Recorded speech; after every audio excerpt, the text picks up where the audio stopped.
So you know it's almost football season. Only 2 days remain in camp, so with time winding down, we had to bring back the most clutch receiver in Broncos history, a man whose first NFL catch happened with zeros on the clock. Rod Smith will be along, joining Steve Atwater down on 27 Hall of Fame Plaza. But as you can see, a bright and sunny day here at UC Health Training Center. Welcome in to Broncos Training Camp Live, powered by Ford. I'm Matt Boyer. Sidney Jones, Phil Milani, Steve Atwater, and Rod Smith, the Ring of Famer, will be along in just a moment. A couple of quick notes on today's practice. Today's training camp practice is scheduled to go just a little bit over 2 hours. The players are in full pads. Yesterday, head coach Vic Fangio mentioned that this training camp doesn't have the physicality of a normal training camp. Now, granted, it is not a normal year. However, Fangio did mention that you aren't getting the type of hitting, the live action football that you usually would in a training camp. But that's got to be a consideration when you've got guys out with injuries. You're trying to balance the installs on the offense, the installs on the defense, as well as getting your guys healthy for week one. So Coach Fangio is saying there's a bit of a give and take when it comes to getting ready for that September 14th game against the Tennessee Titans. Broncos Country, we've been hearing from you guys all camp long. We can't tell you how much we appreciate your support. And if you want to get involved on week one, even though you can't be there in person, go to denverbroncos.com/cutouts for $100 with all of the proceeds benefiting Broncos charities. You can take a picture of yourself, and it can be a cutout in the stands, in the bowl, at Empower Field at Mile High. There you see we've got Kate Hudson already, the mayor. We've got Don Cheadle in the background. So go to denverbroncos.com/cutouts. Also, if you're on Twitter today, make sure to use the hashtag Broncos Camp. Let us know where you're watching from. We've heard from viewers all over the world. So make sure to reach out using the hashtag Broncos Camp, and make sure to reach out to Steve Atwater directly. He is at Steve Atwater 27, especially if you're going to be wearing that orange and blue number 27 during week one of the when the Broncos face the Tennessee Titans. Let's get down now to Hall of Fame Plaza, 27 Hall of Fame Plaza, and Steve Atwater is standing by with today's guest. And we had to call a bit of an audible today. Ed McCaffrey's scheduled to be on, but Ed's covered, so we're going deep. We're going deep to number 80, and as you can see there, how clutch can Rod Smith be? His first NFL reception, a Hail Mary grab, the first of 849 catches, 68 touchdowns. What a grab. I mean, at the death, John Elway finding number 80. Rod Smith is down on Hall of Fame Plaza with the Hall of Famer, Steve Atwater. And Steve, you knew it was going to be a Ring of Fame career, right? When your first catch is a touchdown to win the game against Washington. Oh, that was a super clutch play. Thanks for the intro, Matt. Rod Smith made a play for us on September 17, 1995, and made a play for us today. Thank you for being here, Rod. I told you, man, I'm clutch, man. Just call me in the clutch, bro. I got you. Yeah. I love this, though. I got the best seat in the house. Yeah, it's pretty good. It's pretty nice up here, Rod. So, as Matt said, Eddie Mack couldn't make it in. Rod told us a story of that play back in September of 1995. James Washington. You know James Washington? Oh, yeah. James Washington was like Steve Atwater. Yeah, James Washington used to knock people out. Yeah. This back when you could hit people, like you hit them hard. James Washington had knocked out Mike Pritchard. He knocked out Anthony Miller, knocked him completely out of the game. All in the same game? Yeah, in the same game. Ed McCaffrey, he had already knocked out Ed early, but they put Ed back in because we had no more receivers. Right. So I'm running the go route. Ed was supposed to run a go route. He ran an in route. It's the last play of the game. Yeah. And I looked up, and John gave me a chance, man. And I was, just trying to position like basketball. Just got a chance to make a play. And I remember when I fell in the end zone, I saw the little orange paint. Yeah. Oh, snap, that's a touchdown. And I looked up. That's why you see me with my hands up. Like, touchdown. Oh, I played like crap on special teams that day, too. But we won. That's all that matters. You were hustling, though. Oh, I was hustling. Oh, yeah. I was hustling. Hey, that's what the coach want to see. That sometimes it's not going to be pretty, but as long as you're giving it your all. Man, I'm telling you, Coach, you know what, especially for some of these young guys out here today, and, you played in a complex offense, but when they change the language on you, you're still thinking the stuff you did at college for 2-3 years, and then you come out here, and it's the same slant route, but they call it something different. Right. And it's like, dang it, and then you literally have to stay up at night and study. And Try to have your mind switch over to when I hear slant, now I got to hear, XN, whatever it is. Yeah. That's got to change it up in your head. Yeah, we was talking about one of the dudes I really root for a lot, Tim Patrick, earlier. Yes. He a football player. Yes. He don't play receiver. He just happened to get to play receiver, and he going to show him what he can do. No complaining. No. Special teams, whatever it is, kickoff team, punt team. Man, I'm telling you. And he's a great receiver, too. You know what my thing is I like when guys get a chance and they don't look back. So that way you don't go further into your life later on and start going, what if I would have tried harder? What if this? And I've literally been with some guys who we were all trying out for the Broncos who did make it that still talk about their effort 20 years ago.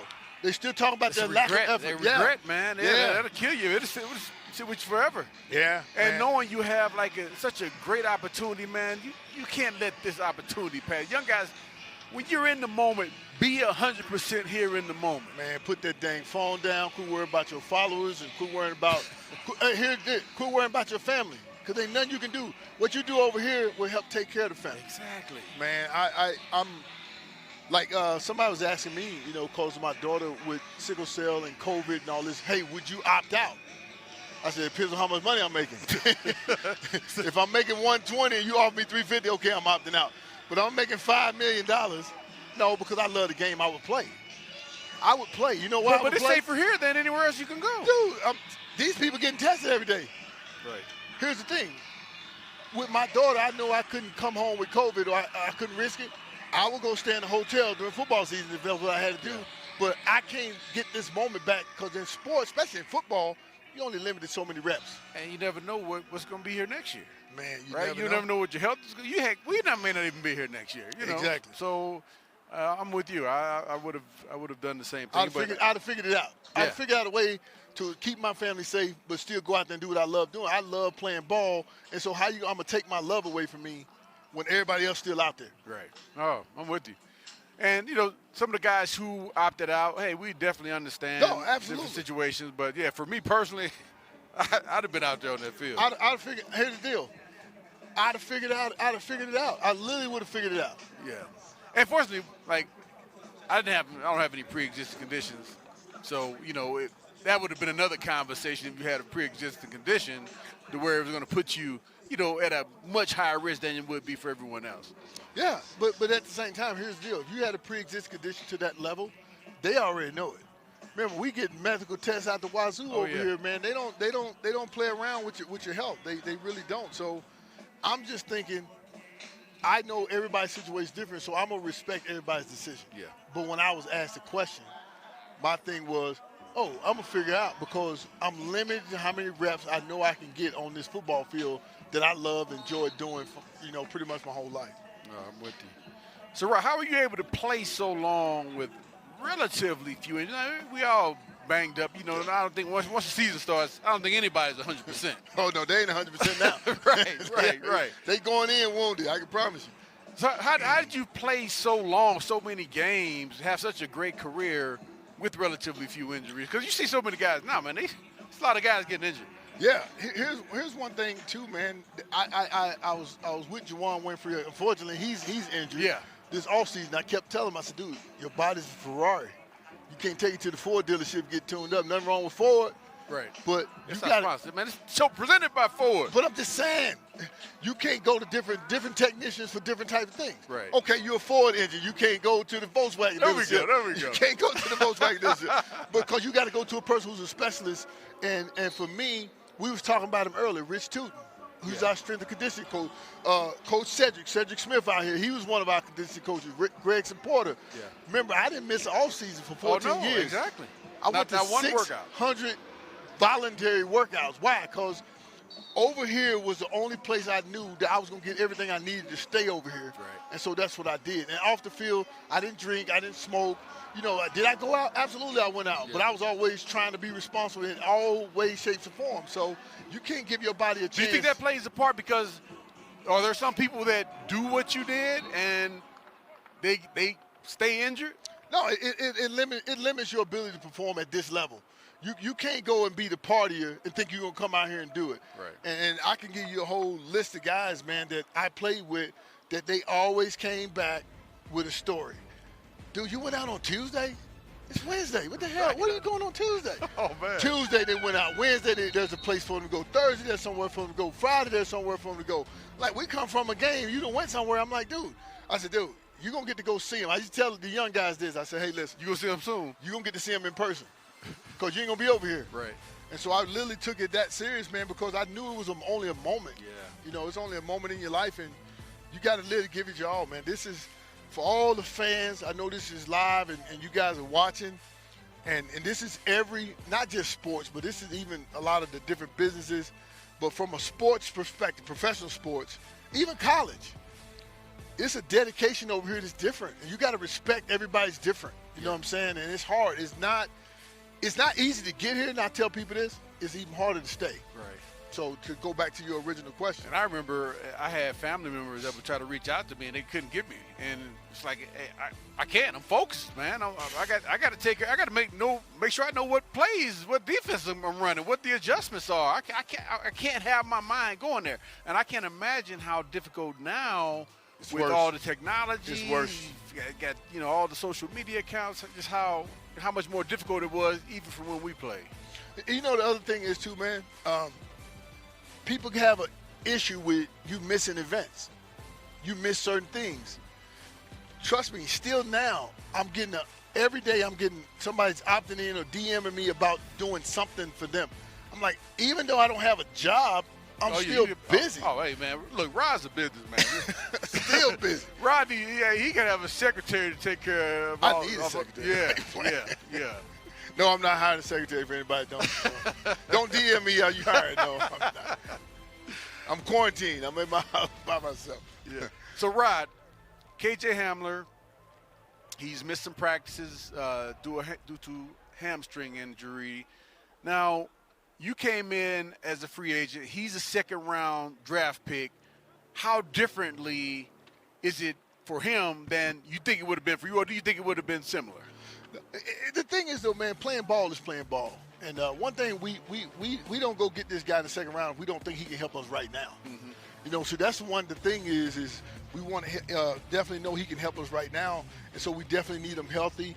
I think the situation doesn't help because he doesn't get any preseason games to go and do live, on the field that we need. Every team needs, but, that's what we're looking for. So I think for him, it's definitely going to be getting that treatment that you need, respecting yourself at night, doing the little extra things that you can do, because we can't have him at 75, 80%. Yeah, no, we need him. We're going to need him at 100 going into day one, because once day one starts, you never feel the same as day one. Okay, so just say KJ Hamler isn't available week one. I would imagine who would go to the slot? I would imagine it'd be Jerry Jeudy. With Tim Patrick on the outside, right? Let's say right. Cortland's left. Judy's definitely in the slot. And what if Jeudy does damage in that slot? He ain't never coming out that slot. But the thing is, he did it in college. Yeah. But one thing I see with the receiver position is they got a lot of interchange. Yeah. But I honestly, nothing against him. The only one I don't see going inside is Cortland. Right. Cortland's a big ball guy outside, and he did his damage Pro Bowler on the outside. I can see him going outside Z or X, doesn't matter. Right. And you got enough interchangeable guys to go the other outside and some inside guys. Yeah, no, I'm with you. Yeah, it's a good problem to have, and that's why but this is what some people don't understand about when you go and you draft another first-round guy when you just got a first or second-round guy 2 years ago or whatever, because guys get hurt in this, man. This is not – trust me, these guys are feeling good right now. Wait till week one. Oh, yeah. The intensity, they not hitting this year. They're trying to save and salvage some body parts right now. Yeah, and, how difficult would that have been for you to start a regular season game knowing that there's a bump, I think, from preseason to regular season? Man. To go to a regular season game without being taken to the ground in the preseason. It's going to be very, very different. Somebody was asking me about it. What do you think about no preseason game? What do you think about? I said, listen, the first week of NFL football is going to be horrible. On offense. Right, okay. Because offense is a timing. Yeah. And it's hard to get that timing in practice. You don't go one-on-one with Vaughn in practice. The tackle can get his feet together and all that stuff, but Vaughn ain't giving him what he finna give this guy for Tennessee. Yeah. He's not, I don't know. He be putting it in out there. Now, he on a whole nother level. But he ain't. But the quarterback know he ain't finna get hit in the face. Yeah. And you see how Vaughn hits some people in the face. You see how Chubb did his first year or two in the league when he wasn't hurt. Man, we got some guys that are hungry to put some wood on somebody, and they can't. So the defensive wise, the fines might go up on defense, and the turnovers gonna go up on offense. That's my prediction. Not for us, for the other 31 teams. Now, what about for you in terms of just being taken to the ground, knowing you're gonna come up, you're gonna skin your arm, you're gonna be kind of sore from hitting the ground. Doing that in training camp, I think like Coach Fangio say, you get callous for it. Yep. Do you think there's something to that, and like how long of a period of time would that take once the regular season starts for these guys to get callous, to get used to being hitting the ground and getting up and having to go back in and play another play? The good thing is most of them are already callous. They play football in high school. They play football in college. They play football. Most of these guys played in the pros. There's only probably 20 rookies or so who first time in the NFL. Right. But they have some body bruises from the past. Yeah. So it's not matter them not getting used to it. It's getting used to it at this speed. This speed is different than college. And so for the young guys, I think it'll be an issue. For your vets, it won't be an issue for taking the hit or giving the hit or whatever. But the thing is, it's still fresh this year. Man. So it's I don't know, man. I don't know if I agree with that, Rod. Just because I know – you learned how to get hit a long time ago. It's like they say, it's like riding a bike. But we had periods before we put in pass, when we were just running up, tagging off on people. Yep. Hey, man, we got people look like superstars. Yep. And once you third up and start hitting a little bit, like, oh man, what happened to him? No, remember they would be like, they would say, hey guys, this is live. And they would say live like 12 times to make sure the person running the ball knew he was going to get lit. Because you guys sitting there like, finally. Yes. We've been running up here, tagging him off. He's running, juking 4 more people. Right. Thinking he a hot shot. Then they go live. Everybody like, hey, look at me. Put that chance to get the other snap. Right. Get your mouthpiece. Hey, bring your mouthpiece to practice. And it will be on. So you're right. I agree with it's going to be a little adjustment. And I think, like, when guys, just say first day when they start hitting, they're not really going full all out. You're trying to get a feel for it. In practice, you ain't never going full out, ever. And we're going to jump right from this to a game, man. So it's yeah. You don't have. It's going to be different. You don't have any fans in the stands, so no one will see you get lit. Oh, everybody gonna be watching. Oh, we're gonna definitely see. We're gonna be watching.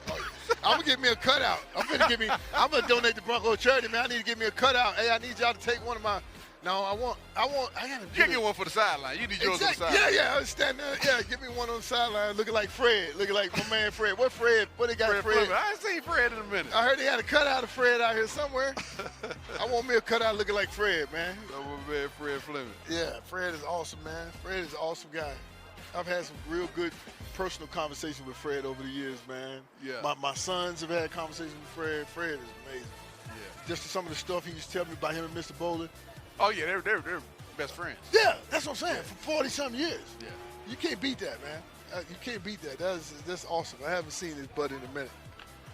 All right, Rod, so what was the most difficult thing about being a wide receiver, in your opinion? Just one thing that you say, all right, man, this is – no other position has to deal with this, but as a wide receiver, this makes this tough. You know what? It's the speed, man, the speed of the game. Because even though, here's one thing, it's probably the safest place on the football field. Really? Because we're away from all the heavy lifting.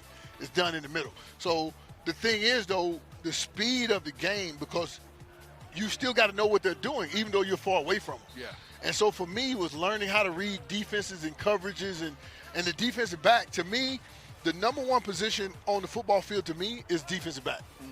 Mm-hmm. It's the hardest. Which one? Cornerback? To me, the reason what makes corner so hard is you got to be fast, you got to tackle, you got to be able to stop the run and stop the pass at the same time. Yeah.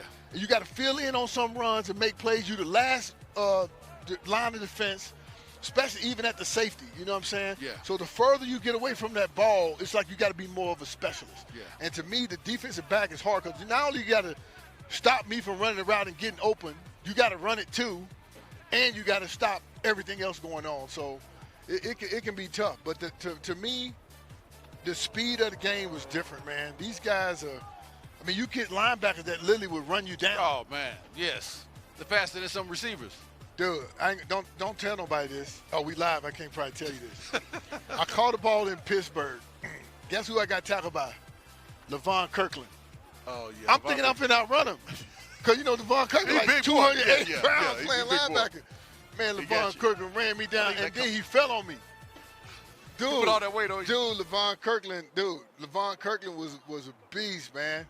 And I'm sitting there thinking, I caught the ball in the flat, and he got the flat, but I caught it. Right. So I'm thinking I'm finna outrun him. Nope. Man, LaVon Kirkland took Come off. back here. Yeah. And then he fell on me. I was like, man, fat boy, get up off me, man.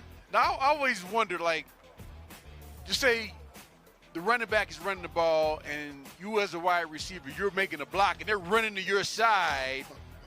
And I always see wide receivers kind of high step, trying to get out of there. Explain why that happens. Let me tell you why. Because you're going to get hit by everybody. Remember, everybody going for the ball, and if the guy with the ball come towards you, that's why you notice I hardly ever did that. Uh-huh. I'm getting my guy on the ground, or I'm clearing my guy out of there because I don't want the pile to run over the back of my legs. Right. We've had guys get injured from the running back. He's trying to make his best move. He got 2 linebackers, Tracy, and a safety. Yes. And you blocking the DB, all 4 of them about to hit the back of your legs. Yeah. And then the DB will push you into them. Yes. I do that all the time. Oh, yeah. Oh, I'm telling you, you know who I used to watch do that? You, freaking John Lynch, and Al Wilson. Y'all were notorious for hitting everybody. Y'all used to kill your own teammates. You gonna block me? Okay. It's running back there. Come and run towards you. Hey, oh, man. You know who was bad at that? And I hated him for it. The one we played. He's a good dude now. Rodney Harrison. Oh, yeah. Rodney Harrison would try to knock you over the pile, and he would cheap shot you after the whistle or right at the end of the whistle and try to knock you over the pile. And literally, Rodney Harrison would try to take you out in a not-so-pleasant way, I should say. And one day I got him. Oh, you did? Oh, man. I cracked down. He saw me. I hit him right above the knee. I don't want to hit him in the knee. Oh, hey, man, I got to get him down. Take him out. I dropped him around his head. He dog cussed me. The rest of the game, he was after me. Oh, man. Hey, what did y'all tell me? Don't let him tackle TD. No, that's right. That's right. Hey, man, I got a job to do. I got to feed Vanessa, Roger, and Devin, man. You got to go down, player. Hey, yeah, you got to do what you got to do. Oh, yeah. Hey, you got to Hey, Alex for the Gibbs, team. It's for the team. Think about it. Alex Gibbs, who's the offensive line coach, told me don't let him tackle TD. Yes. So that was our mentality at receiver, me and my boy Eddie Mack. I got him. Yeah, Willie Green. I was watching some highlights the other day. I saw my man Willie Green. Justin Armour. Right. Oh, yeah. Justin. Pat, I seen some tape with Pat Hape in it, tight end Pat Hape. Man, I'll be going back looking to get my laugh on from the guys, man. Hey, got Drew Lock in the picture there. Also, Nick Vanette there. Now, Troy Fumagalli, he had a procedure to clear out an infection. They say he's only going to miss about a week, not anything major, thankfully. Now, with all the weapons at the tight end position, what do you think the prospects are for him? I mean, you know, he's a good tight end, been making some plays here in training camp, but, man, that's a crowded room. Man, it's very crowded. But honestly, what they did, and I noticed that, I think every one of the rooms, especially at skill position on offense, we put even more pressure to find the best 1, 2, 3 guys. And one thing I can say for those guys, and that's why I was saying earlier for the fans as well, guys, it's hard. It's mentally exhausting to play this game. Mm-hmm. You think the physical part is one thing. We talked about that, but we didn't even talk about the mental part. Guys, because you, especially now with the even more coverage, it bothers you even more if you watch it or you listen to it and you hear this person saying this about you. Hey, this guy's pretty good. He's making some plays. But there's 2 other guys in his room that's lighting it up. Right. But he don't feel he's getting the opportunity when he is getting the opportunity. So it really can weigh on you. But that's how you sort. Like they say, the cream rises to the top. Right. those guys, these ones you see out here, guys, in this orange and blue and white, who can handle the mental pressure, they're going to find a way to get their body in another gear and play at that gear the entire year, or you're not going to make it. Yeah. And this mental pressure even for a guy who started. Just say you're a starter, and then they go draft the person in the first round at your position. Like, whoa. Hey, that happened to you. That happened to me twice. Yeah. Yeah, that happened to me twice. Yeah. Remember, he drafted Ashley Lee in the first round. Man, we had so many first-round draft picks. I'm like, hold up, man. But I wonder, like, what are those sometimes do guys come in with, like, an attitude that they don't really have to work as hard, or, you know. talking about the veteran guy? No, not the veteran guy. I'm talking about the new guy who's the first rounder. Yeah. You know what, man? I honestly saw that. You know, guy figured I'm drafted first round. They not finna get rid of me. They not finna cut me. And this was, to me, this was the guy that did the stuff off the field that didn't give his body a chance to last 14 years. Right. Like, think about it. What you asked me earlier, you said, well, how did you play so long? It was not an option for me. I literally gave myself every chance to be in the best position mentally and physically that I could. So I wasn't gonna give him my job. Right. See, I didn't care if you went and drafted Jerry Rice after he was Jerry Rice. He gonna have to contend with this spot is my spot in my mind. I didn't care who else was out there because I got to win a job first. Yeah. You know, when Eddie and Mac and I was on the same side of the field at one point. Yeah. He was in front of me at one point. And so, but I couldn't look at him as being in front of me.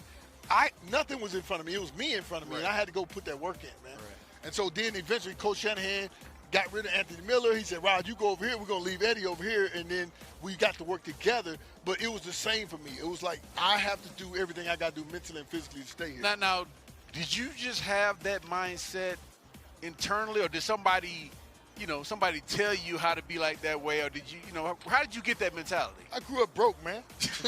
Talk about. Hey, Texarkana, Arkansas, baby, we on the map. That did it. Hey, we got a guy in Texarkana in the Hall of Fame. He just passed away, Willie Davis. He played for the Packers. Yeah, he grew up in Texarkana. He had business in Texarkana. But no, man, you know what? I don't care where you get drafted. Yeah. You got to come in here hungry.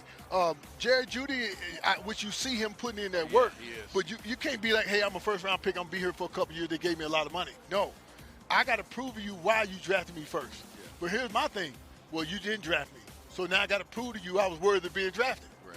But since you didn't draft me, I'm going to go ahead and put this work in like man, you broke me so anyway. many records, though, Division II football, though. I mean. And still didn't get drafted. Yeah, that's crazy. Think about it. I was an All-American. Still didn't get drafted. Yeah. So what else could I do? You were up for an award, too, wasn't you? The Harlan Hill was the Division II. Here's the thing. I was supposed to win it my junior year, but our sports information director didn't turn my name in. Think about that. How you miss a deadline? I would have been the player of the year. Dude, I killed the league in my junior year. And then so my senior year, of course, I'm getting double and triple team, but I did had a good year. Oh, yeah. And I still didn't get drafted. Yeah. So, these guys who are drafted, I'm always partial to the undrafted guy. Philip Lindsay's my man. Yeah.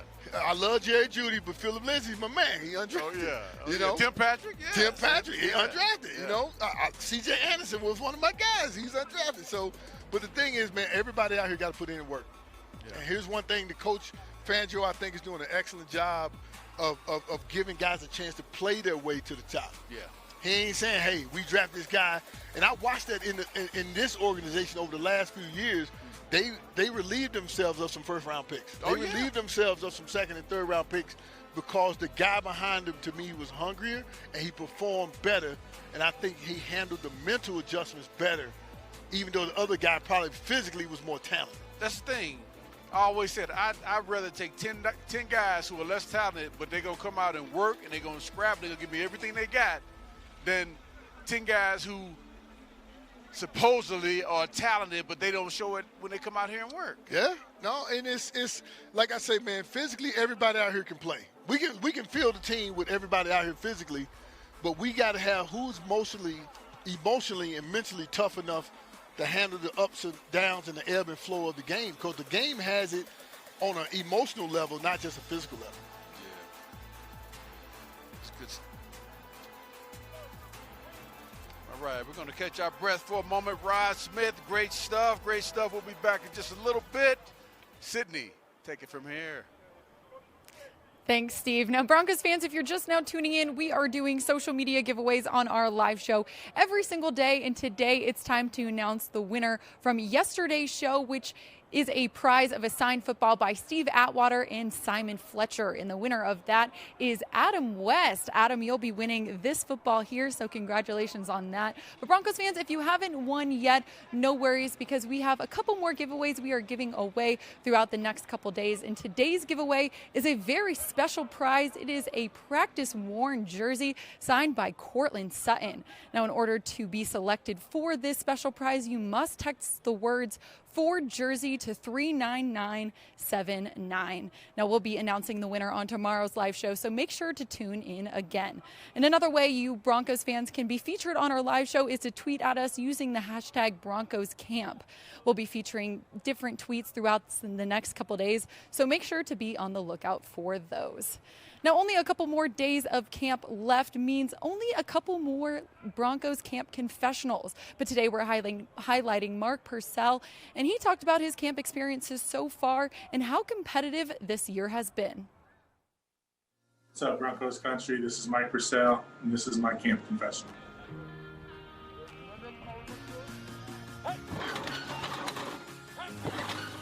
Actually, a few weeks ago, there was a few of us that kind of sat in the locker room, and we were just talking about, we got to be competitive in our own practices, not just in games. You can't just turn that switch on and off. You got to be able to bring that aspect to every time you touch the field. And there was a lot of vets that were in that conversation. Just we got to be competitive. You just got to be able to challenge one another, and that's the only way you're going to get better. Darrell's a great guy. He's a great leader. He brings a lot of experience and a lot of leadership. That's things that we definitely look forward for him to bring. And he's a proven player in this league. And his actions and his play speaks for itself.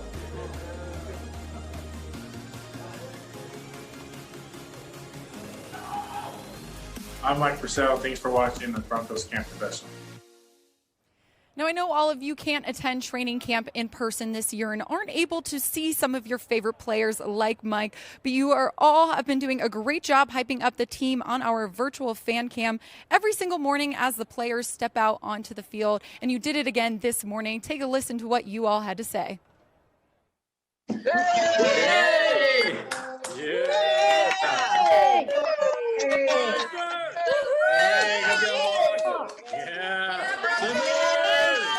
Now, with COVID-19 this year, the Broncos annual 7K will be happening virtually this Labor Day weekend. All participants can either run or walk their own 7K anywhere in Broncos Country territory. Now, for more information on that and to learn how to register, you can visit broncos7k.com, and all the proceeds will be benefiting Broncos Charity's COVID-19 relief efforts.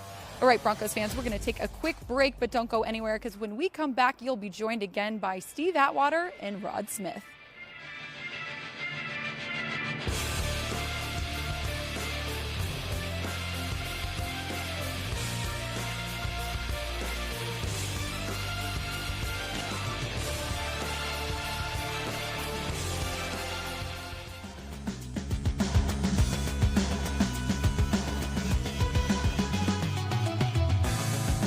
Training Camp Live, powered by Ford, is brought to you by All Copy, Empower Retirement, King Supers, and FanDuel. All right, welcome back to Training Camp Live. What up, baby? Powered by Ford. My man Rod Smith here, dropping Ford, some I'm knowledge. Ford, he let me borrow a car or something. Come on, Rod. Come on, man. I'm rolling around the Ford, man. Let me get one of them expeditions or something, Ford man. will take care of you, Man, Rod. that's what I'm talking. Give me a Ford skateboard, anything. I'll ride anything. I don't care. Can you ride a skateboard? Probably not. Not too far. You got some. He got some I think that skateboards. electric bike is coming. It still ain't came. He got Don't say that about my automatic feet. skateboards. Don't say that about my feet. We were the same size. Well, you a little bit bigger than me, though. But No, what size you were? 14. It's called balance. Okay, yeah.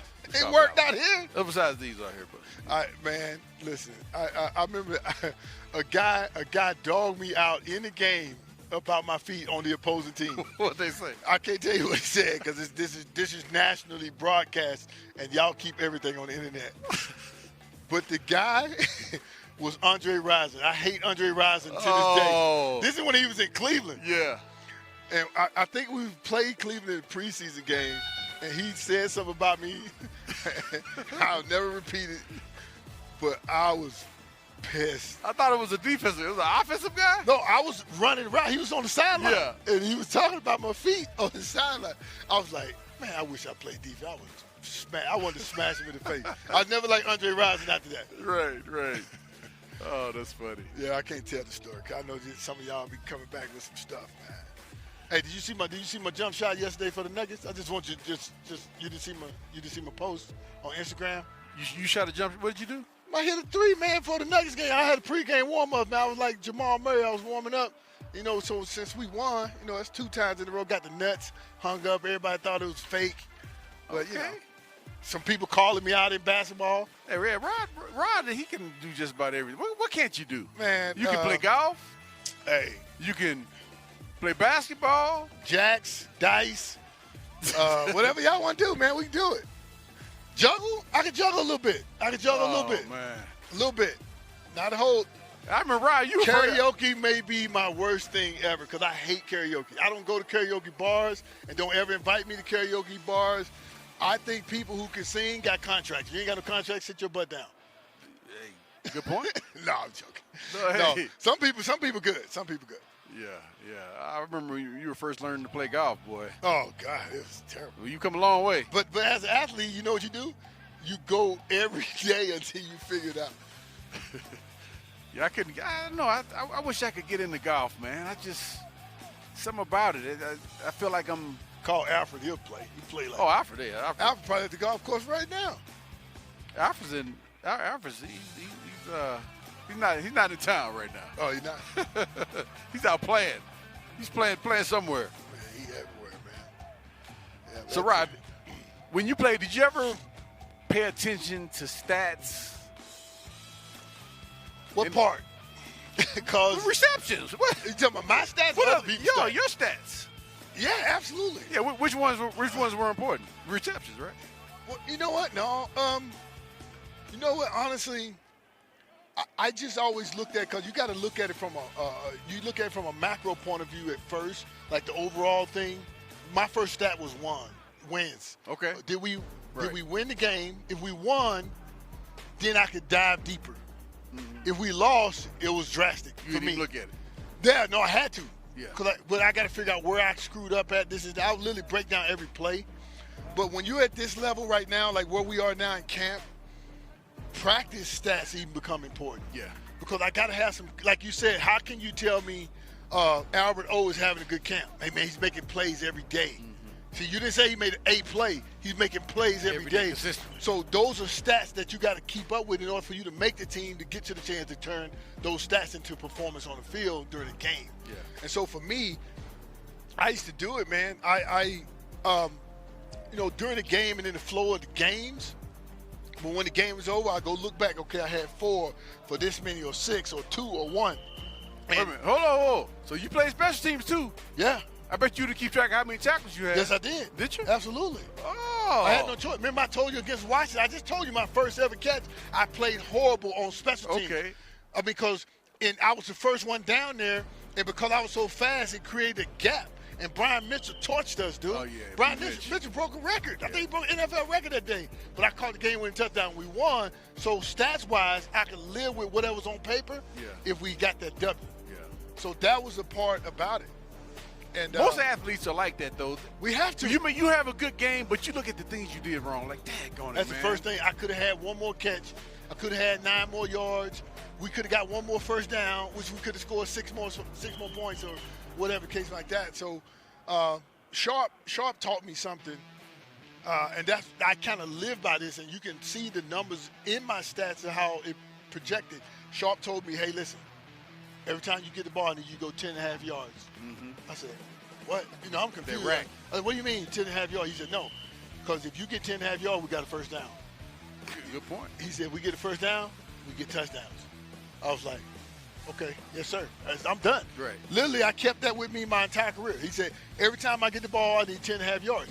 If you look at, especially the last 6 years when I was playing, my yards after the catch was number 1 or 2 in the league. It was me and T.O. and me and somebody else and me and somebody else. Because my yards, after I touch that ball, I turn upfield and go straight. Wow. Because he told me to get 10.5 yards. 10.5. I was coachable. Tim is coachable. One thing I like about him, man.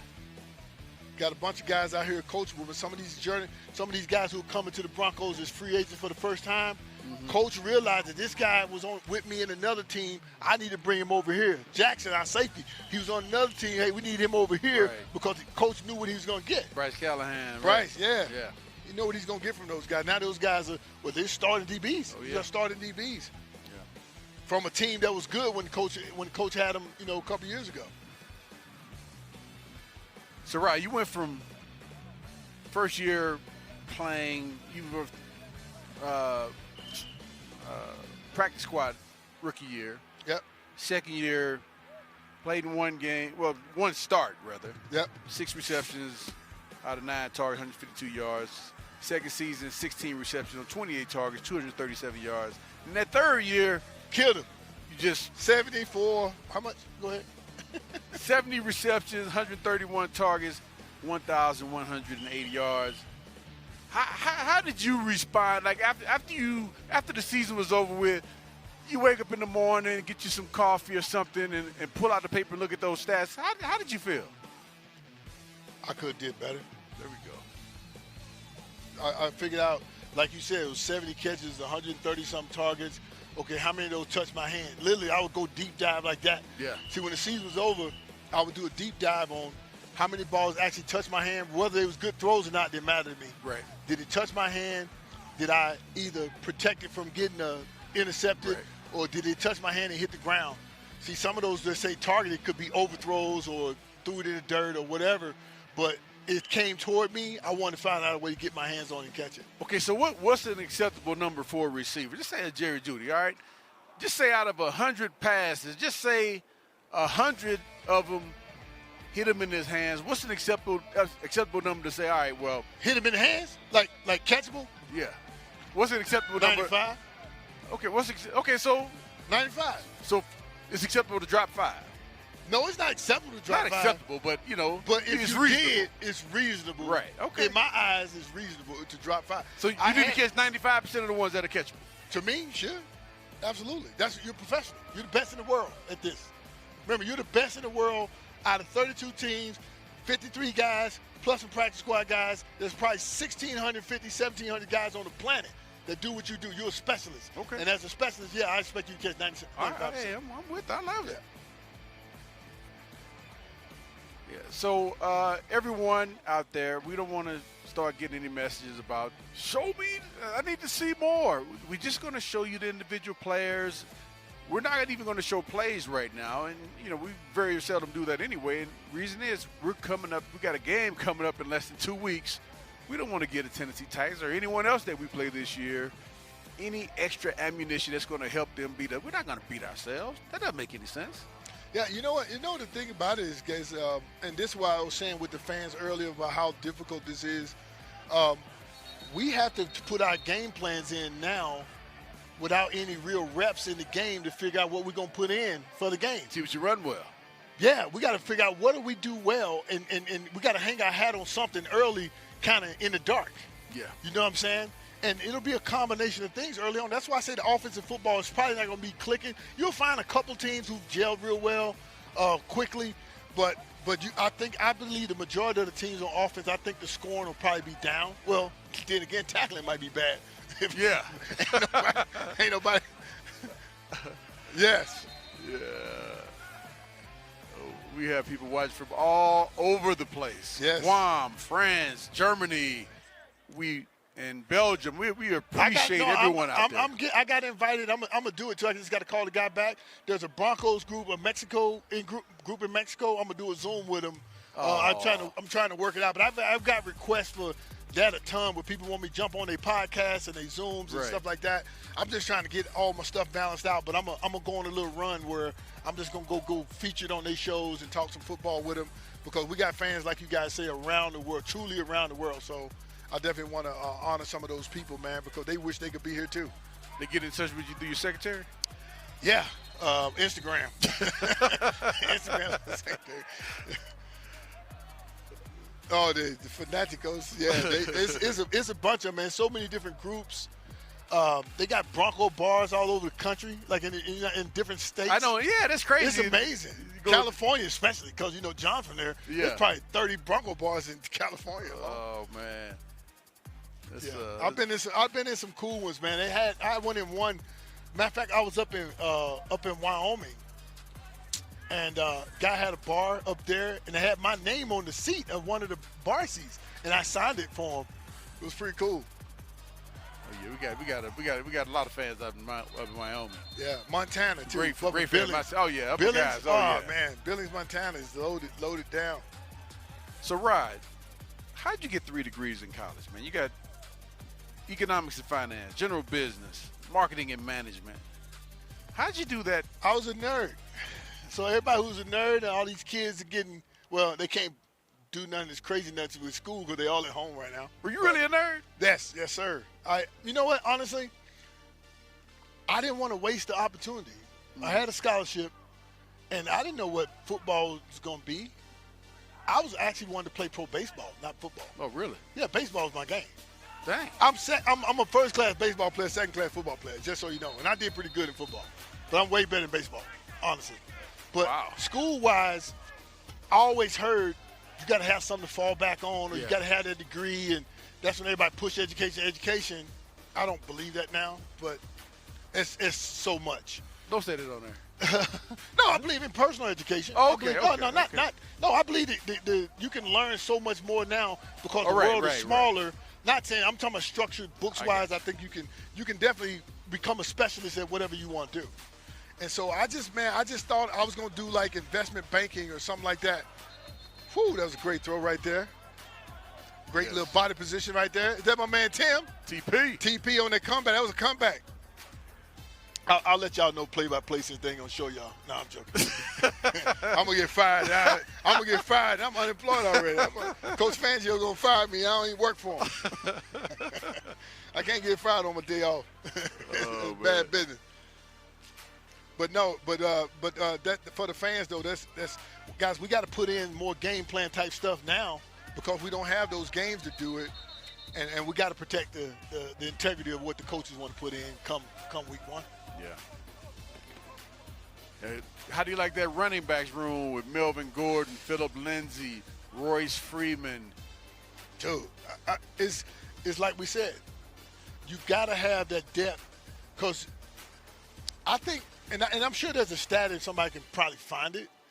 It's very rare. Some offensive linemen do, especially at skill positions, they play the whole season without missing a snap. Yeah.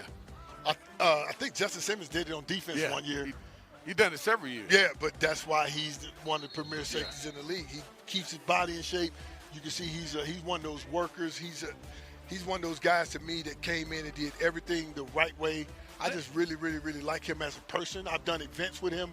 Charity events. We raised a lot of money at one of the events. I was kind of co-hosting the event. Yeah. Him and his wife was there. Yeah. And I just really, really like him as a person. And those are also great football players too. So I really like that. Yeah. It's amazing. I think when people look at great football players, the thing that they really have to have. He just got here. Yes. Cody White. Good stuff. Hey, Cody White catching the rock, man. Michigan State.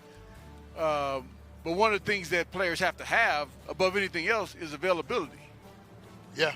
And you got to keep your body healthy, just like we've been talking about.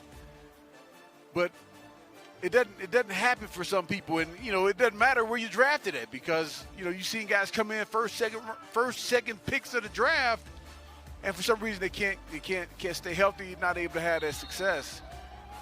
But I like guys who are available. Yeah. No, it's you know what, man? It's your job. you don't get to go to your job and call the shots at your job. You do according to the job description that you signed on for. The job description as a professional athlete is a different description than it is for your traditional jobs, and so you kind of got to keep your body in the right setup, in the right framework for you to go ahead and perform on a daily basis. You know, most jobs are not physical like these jobs are. You know, we've seen guys. Oh, he hit that corner. We've seen guys who were just running and twist an ankle. Yes. They didn't touch nobody. Right. We've seen guys blow out a knee, running downfield, and we call the turf monster would get them. Yeah. Right? and you're like, man, it's like some people it's just a freak of nature that stuff happens, but you got to literally give yourself a chance, because once you start getting injured, and then you start getting hurt more often. Mm-hmm.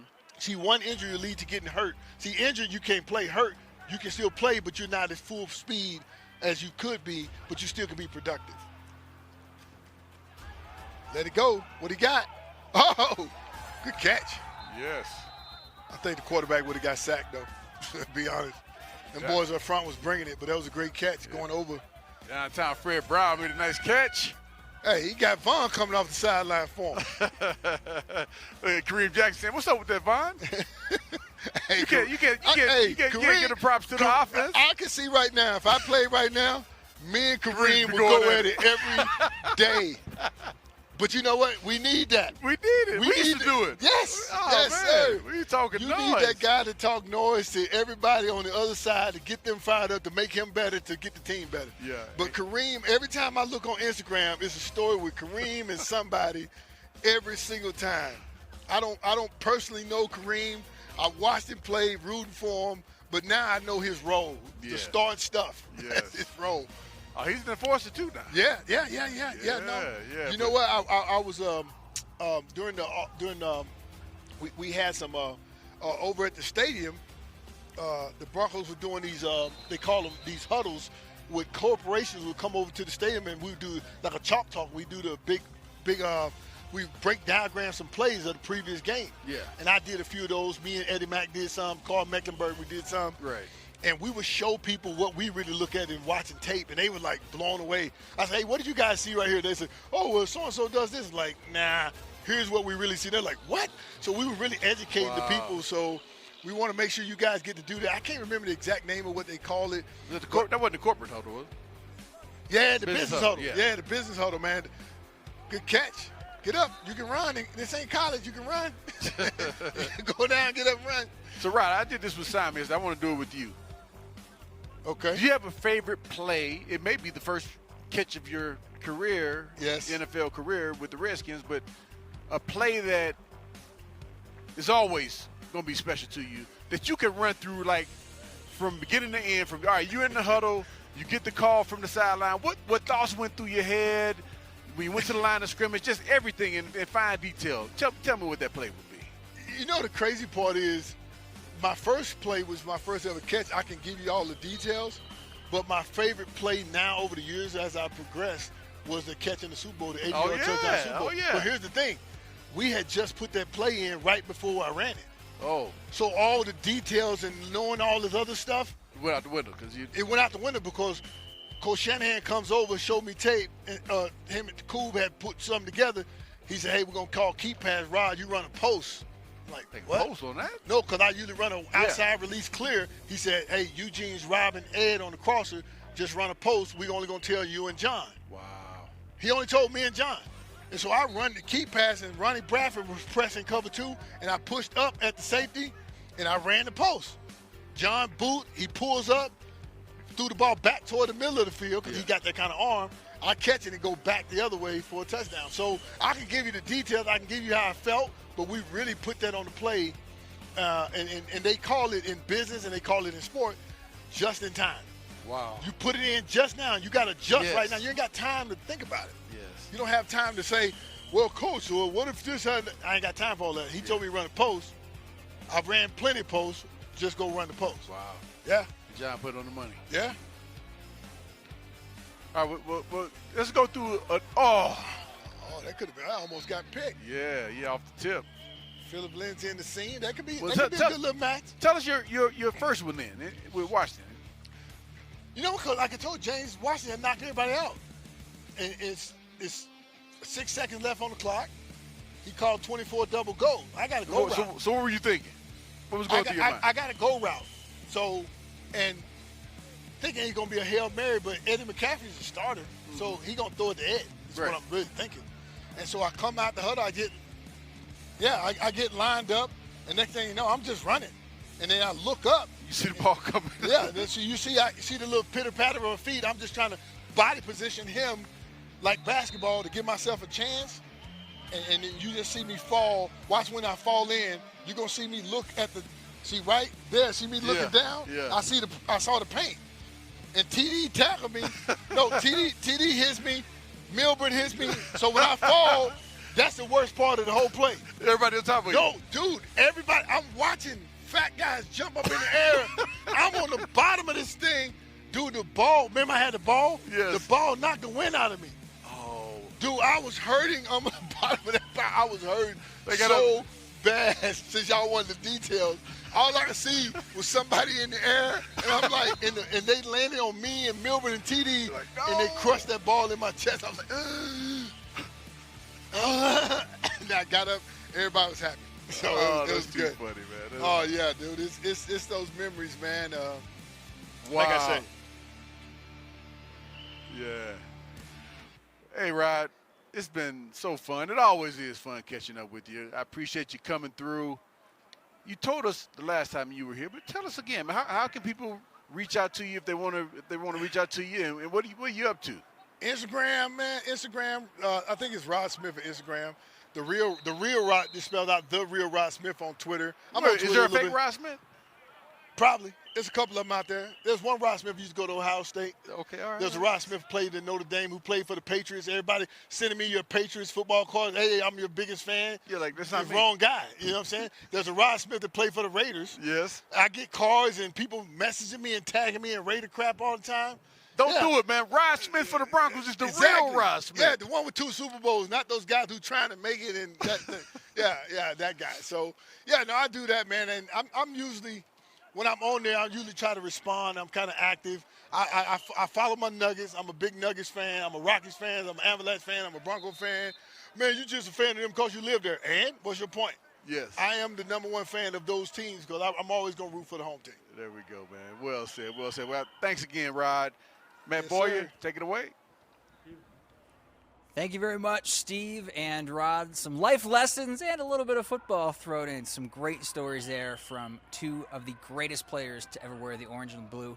Broncos Country, if you missed any of today's show, you can catch up on DenverBroncos.com and our Denver Broncos social channels. After today's practice, Philip Lindsay and Malik Reed will be meeting the media, so you can catch all of that on DenverBroncos.com or the social channels. Or you can watch Training Camp tonight, 6:30 on Channel 20 or 7 p.m. on our YouTube channel. Alexis Perry will be recapping the entire day's events. Again, 6:30 p.m. on Channel 20 or on our YouTube channel at 7. And then the Trilogy. We've gotten 2/3 of the way there. All that's left is Super Bowl 50. Tomorrow, Thursday, September 3rd, Super Bowl 50 against the Carolina Panthers. One of the best games in Broncos history. Check your local listings for that. We're going to be on in Denver, Colorado Springs, and Grand Junction, as well as KOA. They're going to be having the simulcast, so make sure you tune in there for the audio version. And finally, Thursday, September 3rd, Steve Atwater is bringing in a little bit of the Orange Crush. Steve Foley will be on the show. It's Safeties ×2 down on 27 Hall of Fame Plaza. So Steve Atwater and Steve Foley going to be watching Broncos training camp practice tomorrow. That'll do it for us today on Broncos Training Camp Live. Special thanks to Rod Smith, Steve Atwater, Sidney Jones, and Phil Milani. I'm Matt Boyer. Thank you so much for watching Broncos Country. We will see you again tomorrow.